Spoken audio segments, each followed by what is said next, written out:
Work works. Even crappy work is better than no work. Sometimes they'll say, I don't need a mentor. I don't need a coach, right? And I guess my question I always ask him is, Kobe Bryant had a coach until he wasn't in basketball anymore. He was pretty good at basketball. Probably didn't need a coach, but he had one. We know history repeats itself. We know looking back at the data from other teams, us, whatever, it's staying consistent and holding you accountable. And a lot of times it's the most basic stuff. All right, guys. So today I'll tell you guys a little bit where we're at today, and then we'll go back and rewind this to tell you where we're at and how we got there. So today, Kobe essentially runs our team, runs the show, and we are at 43 agents as of today, and Kobe is always looking for good, high-quality agents to join our team, and we do have standards on our team. So if you don't meet up to those standards, it's not a good fit. Not a good fit, and we won't have you on the team anymore. We did $302 million in 2023, about 1,000 units, and we have a insurance company. We have a mortgage company, and then also an in-house title company as well. And we also do a lot with flipping. We have rentals, and a lot of times when we do that, we actually go and partner with the agents on our team as well. So the reason we do that is because it's a great net worth builder, and we're in real estate, so why not stick to what we know? So going back 17 years is when I started. I followed my father's footsteps. He's been doing this about 40 years, and that's really where I've learned my work ethic is through him entirely. And he was always one-man show, and I always knew early on I wanted to do this team thing. It was kind of a new thing about 17 years ago. Wasn't as popular as it is now. Yeah, definitely not as popular, and there really wasn't hardly any teams in Omaha that I remember. So I really went deep with just going to a lot of seminars and just trying to soak up everything I could. I pretty much maxed out every credit card because I was 20 years old when, to learn all this stuff. And just over the years, maybe that's not the best advice. You don't have to max out your credit card to learn. I wouldn't necessarily say do that, but I'm a risk taker for sure. And I would say we built up, over a 10-year period, built up what is called the Navy SEAL team. So there was about 10 of us. We would do about 100 million, and we were just a tight-knit group of just pumping out tons of real estate. And I was and always have been in production myself. And about 3 years ago? You're going on 4 here. So almost 4 years ago, I approached Kobe. Kobe is married to Amanda Sway, who's been with me as an agent for, 9-10 years. 11 years. Oh my goodness. She reminded me the other day. So Amanda was this recruit. She was young from North Dakota, was in property management, brought Amanda on, and Amanda was a slow starter for sure. Super slow, shy, quiet, nervous, probably not what you'd see today as a typical realtor. Yeah, but always put in incredible work ethic. Yep. So we became close. And so actually Stacy and I, we approached Kobe because Kobe was a manager of how many stores up for AT&T? 12 stores. So he oversaw tons of employees, and this was kind of when COVID was going on, right? Yep. And Stacy and I, full disclosure, we were at the point where gosh, do we keep doing this? Is this, I don't hide this from anyone. We were at the point of do we shut up shop? And that's where we were at. Cause you get a little bit burned out, in my position, and you almost want to find this new passion or this new energy to go towards. And that's where we're at. And then Stacey and I made the decision, no, we're going to do this. So we approached Kobe, and it took some persuading, I feel and we finally we persuaded Kobe to make this jump. And he essentially, it was a pay cut for you. Oh yeah. To do this. But it was looking at the long term. Yeah. And so again, we were that Navy SEAL team. And now you fast forward to today, what Kobe's done is bring on tons of incredible team members and has built all these ancillary businesses around our team to be able to provide white glove service for our clients. And that's really where we're at today. Do you have anything to add on that? Well, I think the biggest thing that people don't understand is how difficult it is in real estate, right? And how difficult it is to get your business going, how complicated it is. A lot of people watch Selling Sunset or HGTV, or my favorite show is $1 Million Listing LA. Love the show. And I'm like, that's how real estate works. And it's just not. It's a difficult thing to do. It's a grind. You're working with people's stresses it's a life decision. Somebody passed away, somebody had a child, somebody was married, right? Like it's a life decision is why they get a move in real estate. So it's just, it's difficult to explain how difficult real estate really is until you get into it. But I worked at AT&T for 10 years and I was helping people buy and sell cell phones, right? Like I was literally in charge of 12 stores, like Adam mentioned, and I knew nothing about real estate. I remember talking to Adam and Stacy's wife, and I was like, I don't know anything about real estate. I know how to manage people. I know how to run business, but I don't know anything about real estate. And he's like, you'll fit right in. Nobody in real estate knows what they're doing, right? Like, yeah, and look what all you've learned in just in the real estate world too. And I still don't know that much. That's awesome. So it's just, we've come a long ways, that's for sure. But Adam doesn't give himself a lot of credit on some of those things. So it's really a partnership, and it comes with Stacy too, his wife, right? Like it's like three people sitting down and figuring out how can we grow more businesses, right? Like how can we help the real estate transaction? And when a client goes to look at a property, they usually have a mortgage. And we've had loan officers and we've had loan officers that pay in or share in some spending, right? And you've had a lot of loan officers you work with throughout time, right? And that's also why we wanted to kind of do this too, is because, I heard this from another fellow team leader in our marketplace in the past where, I have 17 years of experience where I might not always be the best of like sharing my knowledge. I always just try to lead by example through my activities daily, but like I have a lot in my head and it's hard to like get that out. So I think that was another reason we wanted to do this, to start getting this out there, saying, hey, here's some of the mistakes we've made. And we've made lots of mistakes. Totally. And here's the successes. Here's what's working. Here's what's not working.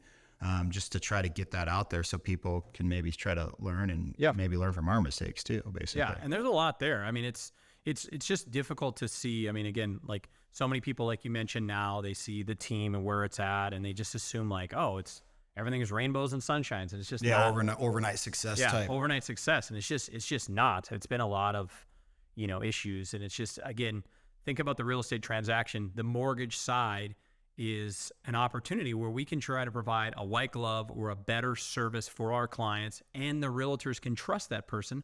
They're not going to send that business somewhere else. And it's the same with insurance. They are looking for homeowners insurance, and it's like, hey, we have this. But it wasn't just, hey, let's start all these businesses because they're related to real estate. That wasn't the plan either. But as we have scaled and grown, we've learned that teams don't make a lot of money. No. Right? You're not just rolling in cash because you have 45 agents or 100 agents. Most teams lose money. Just like brokerages, the reason why they're called brokerages, and Vince says it all the time, is because they're broke. So you don't become a team leader to get rich. Exactly. So it's, Adam is kind of the secret weapon that he doesn't give himself credit, but Adam's the secret weapon because when somebody joins our team, they think they're going to get leads, or they're going to get the CRM, or they're going to get all these things. They can get all those things somewhere else, right? But why Adam is the secret weapon is because he's willing to take risks, and most people in life won't, right? Most people sit around and talk about, well, we should start this business, or we should do that. He actually does it. So there's a difference there when you take risks, and that's probably the biggest thing you don't give yourself credit for, is because you're a massive risk taker, and you'll jump in feet first without a plan. It's probably because I'm just not that smart, and I just will do it. Well, but at the end of the day, you'll throw stuff against the wall, and you'll see what sticks, and a lot of the times it's been successful for you, right? Like, and you'd be the first to say, I don't call all my clients like I should. I don't follow up like I should. I don't do this like I should. And you always will say, hey, I'm not the best at everything I do, but at least you're going out and doing something. Yeah. Right? So it's pretty amazing. But yeah, the history on the team is something else, that's for sure. But I remember back to, like I said, I was at AT&T and I was managing stores, and COVID was in there, and at the time they were like, you have to get vaccinated. You have to do this. You have to do that. I just didn't want to be told what to do. Yeah. Right? I just didn't want somebody to say, hey, you have to do this. Yeah. And I started to look elsewhere, and Adam and Stacy kept bugging me, and they kept saying like, hey, you should join our team. And I was like, you can't get Amanda on board, right? Like, I mean, how many times did we talk to Amanda? She's like, I'll never work with COVID. Yeah. And how's that been so far? The first year or two, I would say, was, difficult. It's not easy working with your spouse. You know that. Yep. Right? What's it like working with Stacy all the time? I mean, I personally like it. I don't think I would be I don't think I'd be where I know I wouldn't be where I'm at without her. Well, for sure. But it definitely causes a lot of like butting heads. And Yeah. her and I are both like, and she's now a risk taker. Yeah. And she wasn't. She was always the conservative one, and now she's more of a risk taker than I am now. I'm almost going the opposite way, and she's going harder with the risk taking. And the amount of flips she does is insane. It's crazy. You know, and we don't really advertise that too much. No. And then when you really think back, it's like, shoot, we've flipped what 300-400 homes in the last 4 years. Yeah. Like that's a lot of. And think of that number. I mean, you're talking 300-400, Adam. Most people are doing 2. Yeah. 4? But she's the one that really runs the back end, like is the one, I mean, you two talk more on the business side than you and I talk even. Yeah. On like, because the reality is for me is, and this is a weakness for me, but I don't see it changing, is I get a lot thrown at me, and then I try to always focus on the top 2-3 things that I know I got to do. But there's still a lot of things that have to get done to make sure everything's running effectively. Yeah. And if it wasn't for Stacy pushing me along, and a lot of times, yes, that causes arguments, and we have very two strong personalities, and we don't want to be proven wrong, and you know, there's a lot with that, but it's actually probably brought us closer together too. Totally. In our relationship. And I'd You know? say the same with Amanda. I mean, the first year or two was really rocky. It was tough. I mean, but we've come a long ways on it. Yeah. Right. But I think behind, and this may sound wrong, but behind every successful man that I know is probably a successful spouse that's pushing up, right? Whether it's a husband or wife, but normally it's the other person that calls you Now, out are on you saying that because they're going to listen? Well, no, I'm not saying that because they're listening or they're in the room. Joking. But no, I would say that's true because it's the same for Amanda now. Amanda's constantly like, hey, did you update this form? Hey, what's the business with this? Hey, tell me about what's going on with title. And I'm like, I guess I haven't looked at that in 4 days, right? Like it's the same for Stacy with you, right? Like we would never be where we are without them. We just wouldn't. I mean, I would say that whether they're here or not. I know that we would not be here together without it. So, but I remember during COVID and you guys kept bugging me, and I was like, there's something here. There's something here. And I was like, we don't know anything about real estate. And I asked Adam and Stacy, I was like, what do you want to do? Like, what's your dream? And I remember you saying, I want to do $1 billion a year in real estate. And I know a lot of people in the business that are super successful. And I am successful, but I feel like I'm at a point where I want to just blow it up and get to the next level. And I was like, let's do it. Next big challenge. Right. So like literally we've been just figuring out the next challenge and the next challenge, and the next challenge. And all these businesses sound great, but they all have problems. They all have issues, and they've come a long ways. And we've learned that if you ask the right questions to the right people, you'll get farther ahead instead of doing it on your own, So what do you think is like one of the biggest things that took us from beginning when you kind of started to today? And even like, I mean, obviously you have to recruit, right? And then find the right people. Yep. Now, once you have the right people on, like, what do you think is like one of the things that kept us performing at the levels we still perform at? It always comes down to your people. I think it's a lot of people think if you have leads, people will sell real estate, but we know that's not true because we know thousands of teams that have thousands and tens of thousands of leads and don't sell anything. We could get an agent to join our team today and say, here's the leads, here's what you do, right? And they don't sell anything. Yeah. Right. So it takes the right person. So I think the first struggle that we had on the team was we have to build out a training program that makes sense, right? So after we built that, the second thing was your number one asset that people don't realize is people. If someone's dissatisfied, unhappy, you didn't give them a high five once, you missed their name during recognition, it eats away at people. To you, you're like, oh, I'm busy, I've got a lot going on. But to them, it's everything, right? Yeah. So I think constantly the number one thing that drains any business is your people if you're not checking in with them and making sure they're doing well. Yeah. Yeah. I mean, we could name that for any business, our insurance business, our mortgage business, title. We could say that even with your contractors that you're checking with. Imagine if you're not giving them any love. Yeah. Right. Well, and it's funny too, because like before, and I've changed my mindset on this lately over the last 6 months or so, is, if an agent's on your team, they're kicking butt, it's kind of like a slap on the, good job, and we leave you alone. Yeah. But in reality, like if you really think about it, like it's good to give them that recognition. It's good to like check in with them and not just totally leave it alone. Some might say they want that, but at the end of the day, they do want They do. to make sure that they're, they're getting checked in, or like helping them grow in a way of like, maybe it's building their net worth. Maybe it's like going on another family vacation or, Yep. or buying an investment property or whatever that is, like really making sure we're going deep with that too. Yeah. Well, I think the other thing to think about too is, like you said, most managers or leaders, what you find is you spend your time with people that don't know what they're doing. Their time sucks, right? You take any real estate business, or you take any company for that matter, and you look at the performance of your sales team and split them up into thirds, and who takes the most amount of time? It's your bottom third, because they don't know what they're doing. They need the most support. They have the most questions, right? And your top third get left behind because you assume they're doing great. Yeah. But what you find is they get resentment because XYZ company across the street calls them and says, hey, when's the last time somebody looked at your revenue, your splits, your this? And they start feeding them training and love and ask them to a podcast or a video. And next thing you know, well, gee, Adam hasn't talked to me in 6 months, but this guy's called me 400 times. Yeah. So it's, people want to be acknowledged and recognized. And human beings, we want to connect with other people. Yeah. Right. So just having that, like, hey, I saw you had your 200th sale, that goes a long way for people. Yeah. So I think that's always a struggle. What would you say is the biggest failure that you feel like you had last year? Biggest? Yeah. Your number one thing, like, man, I wish I could go back and change that.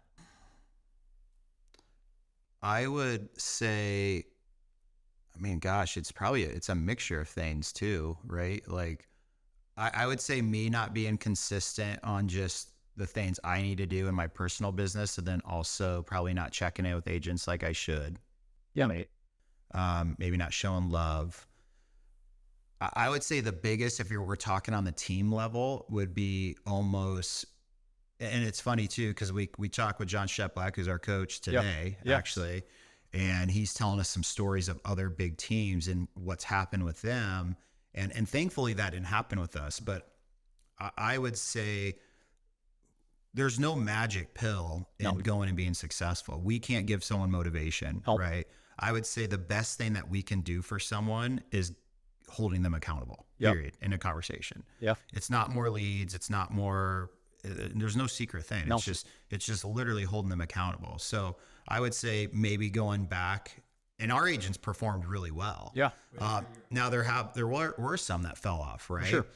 But I would say maybe staying more consistent with really going deep with holding them accountable. Now, sometimes that's redundant, and agents, myself included, it gets a little boring. Yeah. But it's boring is what works. Boring works. And really like embracing that as our team culture too. Say, guys, we know history repeats itself. We know, looking back at the data from other teams, us, whatever, it's staying consistent and holding you accountable. And a lot of times it's like, it's the most basic stuff. Yeah. For me, it's as simple as talking to 10 folks a day about real estate. Just 10. Yeah. And that's just it. Easily attainable. Yeah. And anyone should be able to do that, right? And now when you're new, that's not necessarily the case. Sure. You might need to talk to 50, 100, 200 people a day to slingshot your business. But it's just really holding them to that accountability. Yep. I would say. Well, and it's tough because, I mean, just to provide context on the market, you have historically, depending on the city and the market you're in and the brokerage, it can vary, but most of the time we're seeing 30 to 50% reductions, right? From brokerages and teams across the country. We landed flat, so again, you could say it's stagnant or it's the same, but if the market in our area was down 20 to 25% and we were flat, we were up a little bit, right? Yeah. Compared to the market. Yeah, we outperformed the market. We outperformed the market, but I think by what, 17, 18% or something like that. Yeah. So I think I think the other struggle to really think about is, like Adam just mentioned, is, his opportunity was calling clients or focusing on his business or his people, right? Like, I bet if I ask him, what was your biggest thing in 2022, it'd be the same thing, right? Nothing really changes. And I think my aha moment, and maybe it wasn't last year, maybe it was 2 years ago, but you can't, like you said, you can't motivate people. Yeah. And I worked You at, can for a day or two, but Yeah. nothing, well, and I worked not at, the long term. and I worked at AT&T, and literally they train you on how to motivate, how to get people to do things and make them successful. And at the end of the day, what I've learned is, at least the people we work with in our businesses, is they are not motivated or driven by what you tell them. They're motivated and driven by what's important to them, Yeah. what they're passionate about, and they'll do things they want to do when you're not around. So if you're motivated and driven, you'll do your work. Yeah. If you're not, you'll do the work when Adam and Kobe are around, but then after that, you'll go home and do nothing, right? Yeah. I mean, think of the agents. If I think back to the agents that like really are no longer with us, they've gotten other jobs or whatever, is they fell into a rut. Yep. And what happens is the longer they stay in the rut, it's The worse way it gets. harder to get out of that rut. Right. Yep. And sometimes by just getting back into doing the boring daily activity, that is essentially the only thing you need to do to get yourself out of that rut. And then that is what creates momentum and creates motivation. Yep. Because now you start seeing like, oh, this is working. Might take you 90 days Yep. to start seeing that, but it's being tenacious enough to, if that's the right word. I Yeah. don't even know if that's the right word for that, to get through it, you know? We're going to roll with it. We're going to say it's the right word. Yeah. Well, I think the other thing to think about too is in today, and maybe it's not today's society, because I can think back when I was a kid, but I think it's important that so many people today watch TikTok, Instagram, and want instant gratification. Yeah. Right? Like, hey, if I start a business, I'll be a millionaire tomorrow. If I start this company, I'll 10x it. Right? And they read this book or they hear this podcast. To me, it's like the businesses that we've been around and the ones that I've seen and the people I've talked to, the most successful business owners that I'm aware of continue to do boring, mundane tasks and put in work. So it's not, how do I start a business and go sit on the beach? Go walk away. Yeah. You could do that in 30, 40 years, right? Like our podcast in 30 years, maybe we'll be on a beach. Today we're working. Yeah, So I it's- don't know. I don't think that'd be us. Not me and Stacy for sure. Well, I mean, I think it'd be bored out of our minds. But I Yeah. think at the end of the day, work works. Even crappy work is better than no work. And I think the number one thing we saw Yeah. was I think I know where you're agents. going. I think that agents leave our team. What do they say? Well, I didn't put the time in. I didn't put the work in, right? Like no one needs to be on the number one team in the state to be successful in real estate. Really what you need is you need to have that drive. You need to have the want. But another thing to really think about is, and I'm jumping around a little bit, but another thing to think about is I interview people and sometimes they'll say, I don't need a mentor. I don't need a coach, right? And I guess my question I always ask them is, Kobe Bryant had a coach until he wasn't in basketball anymore. He was pretty good at basketball. Probably didn't need a coach, but he had one, right? Steve Jobs did pretty well, I think, with Apple, and he had a business coach. And our team does pretty well, and we have a coach, John Sheplak. And he's not a cheap coach. And he ain't cheap. He's got to be one of the more expensive coaches out there. So, I mean, think about that. And a lot of other people too that are running very successful businesses, but have a mentor or a business leader above them. I mean, you look at somebody like John, our coach, and he's in the 7-figure range, right, for an income, and he has a coach. So Yeah. why would he need a coach? And his coaches are really expensive. Yeah, they're even more expensive. So it's just, I mean, could you break that down a little bit? I mean, Well, I think the comment on that too, which I thought you were going this direction with agents, is we've also heard too, like, well, we want more training, we want more this, Yeah. and we do a lot of training, a lot. and We overtrain. yeah, we probably overtrain, but normally, if you look back, like most people don't need more training. Nope. They just need to go out and do the work Yep. and do the things, and then you'll fail, you'll learn from your mistakes. But to me, that's the best way you're going to learn that. And then I think about like our calls with John, for Yep. example. Like think of our call we did this morning. There was nothing new. Not a single thing. There's no new thing. It's just. And Stacy's probably asking, like, what do we pay this person for? Yeah, and she loves John, but yeah, In a good way, Yeah, but it's always like, oh gosh, we know that. Like, dang it. Yeah. Like, okay, we got to do it. But we got to be reminded more. Yeah, but never a secret. Oh man, that's it. That's our Oh, ticket. better write that down and do that tomorrow. Yeah, it's just stuff that we need to be reminded of, and I mean, really, that's it though. Yeah. And that's the same thing for, I think, for a real estate agent. Yeah. Well, I think it's having that coach, if you will, like, and I guess the analogy I've been using a lot lately is you could join a gym and it's $10 or $20 a month. You gain weight, you lose weight. No one's going to care.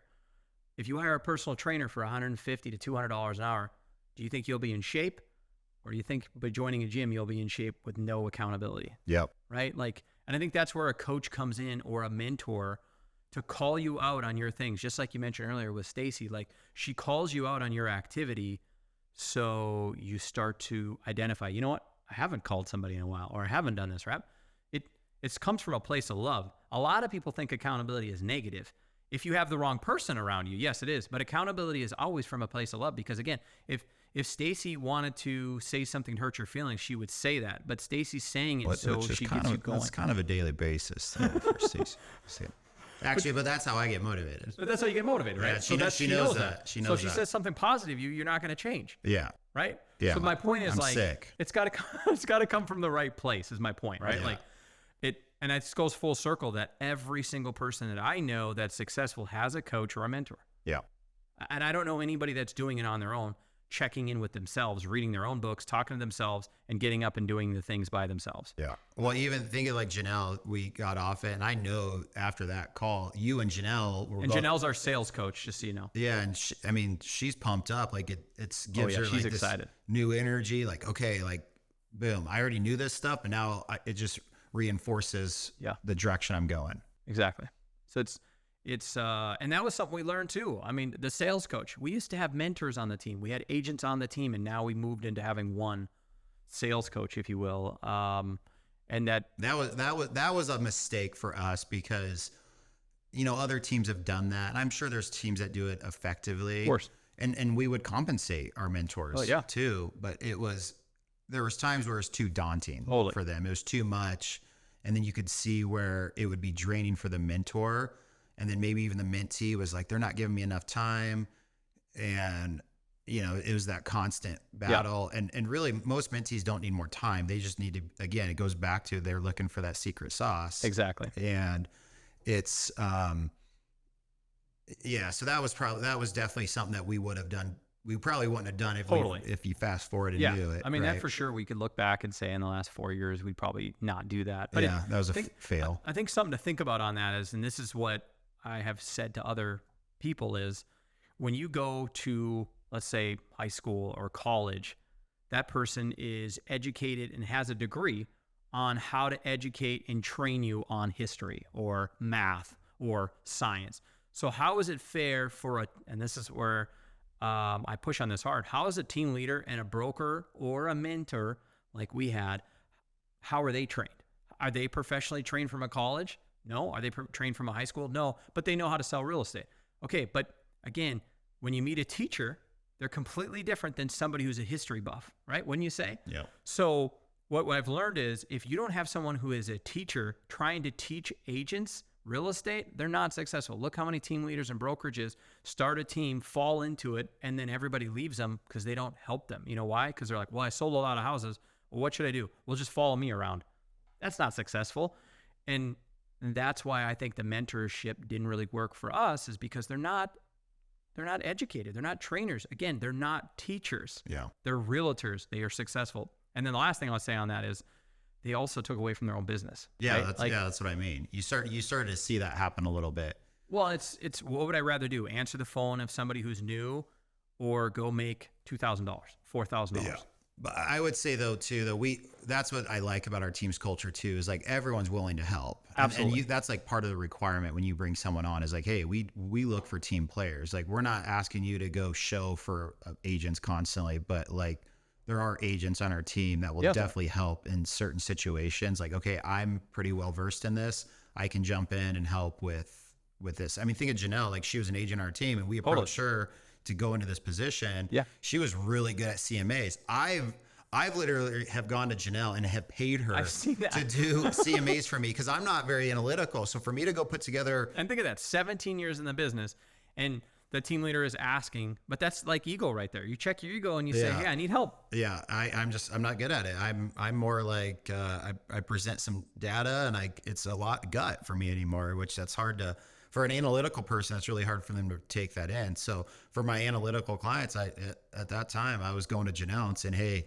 can you help me out with this? And she would put together some really stellar CMAs for me, and she's done it for other agents. That was before she was even in the role. And she wasn't getting paid for it. No. I mean, I'd throw her some money, but Sure. yeah. It's, But we have that environment on our team for sure. Like, Well- I do feel like everyone's willing to help out.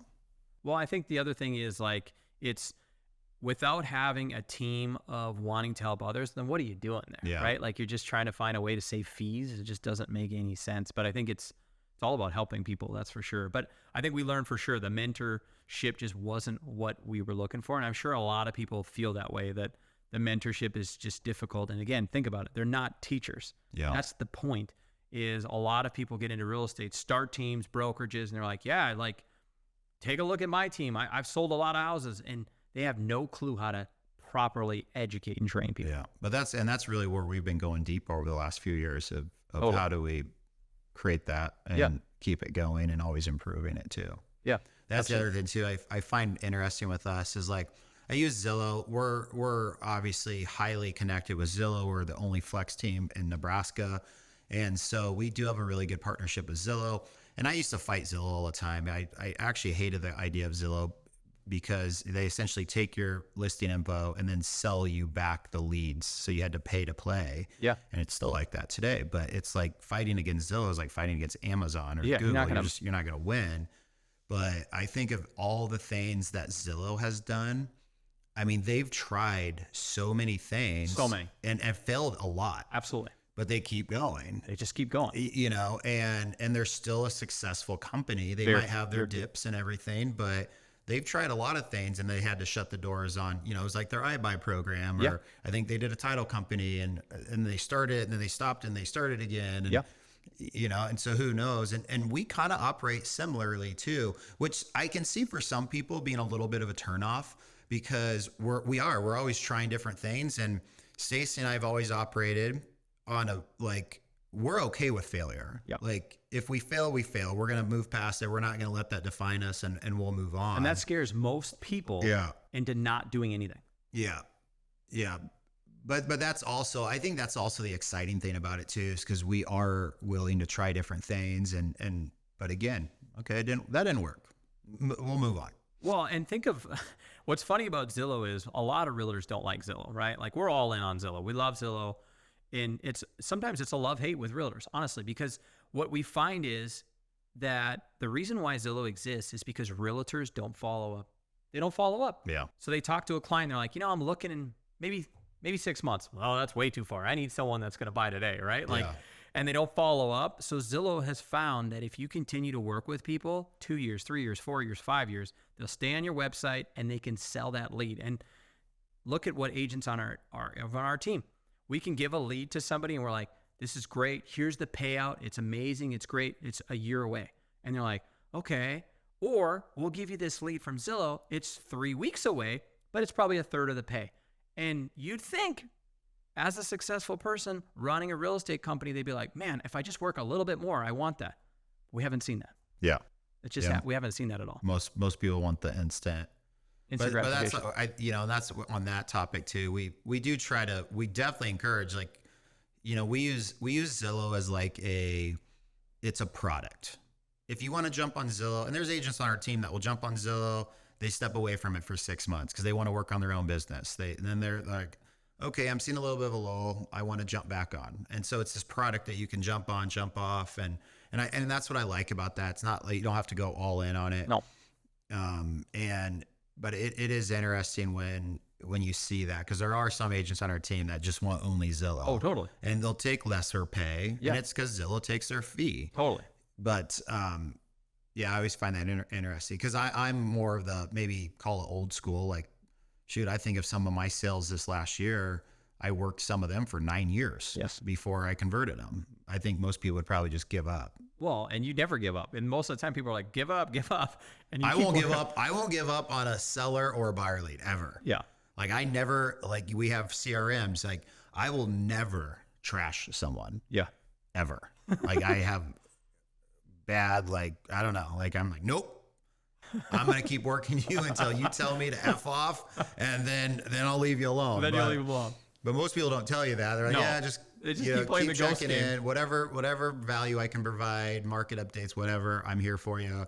But that's how I've always operated. Yeah. Well, I think it's just, if we can spin it together, I mean, it's really interesting to see the dynamic of, human beings and how they work and what we can do to play a part. But I think at the end of the day, the Briley Real Estate team is there to help realtors find success. And we have a lot of products, right? Like you mentioned, we have Zillow, or if they want to invest in properties, or they want to call for sale by owners, or we have lots of products, but it's trying to help them be successful, right? Like, I think at the end of the day, why Adam runs his team is because he wants to see others grow their net worth. That's the number one thing that you do. It's not like, oh, if they sell 30 houses, I'll put more money in my pocket. We honestly, the more agents we add, the more expense we have, and usually the more money we actually lose on the team.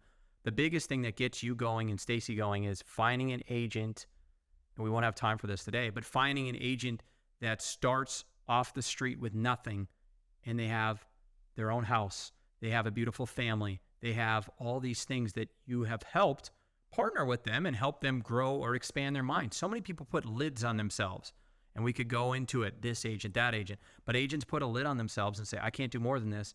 And Adam has found over the years, he can remove that lid and blow up them to another level that they've never seen. That's why he's the secret weapon on our team. And people kind of miss that. So, but this is kind of what the podcast is. It's going to be us talking about the team. That's a little history with our team. Yep. It's going to be about different business ventures and failures. And we shared a couple today, right? And you heard that even we make mistakes constantly today.